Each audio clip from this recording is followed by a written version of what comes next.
तेल्हारा पंचायत समितीमध्ये गेल्या 15 वर्षांपासून भारिपची सत्ता असून नुकत्याच पार पडलेल्या विधानसभेमध्ये भारिप हे वंचित झाले व त्याला पराभव पत्करावा लागला। त्याचेच पडसाद आता होऊ घातलेल्या निवडणुकीत दिसणार असल्याचं चित्र समोर येत आहे।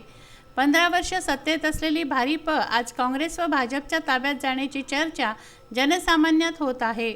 सदरच्या काळात कोणत्याच प्रकारचे ठोस निर्णय घेण्यात आले नाही। योजनांचा तर बट्ट्याबोळ झाला। अनेक लोकांची नावे पात्र यादीमध्ये आहेत।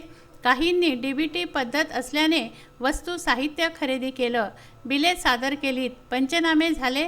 यावर 6 महिन्याचा कालावधी आटपून गेला, परंतु आज पावे तो रक्कम त्यांच्या खाती जमा झाली नाही।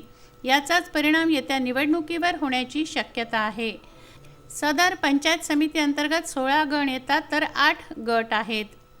विदर्भ न्यूजसाठी तेल्हाऱ्याहून गुरुदेव इसमोरे यांचा हा वृत्तांत।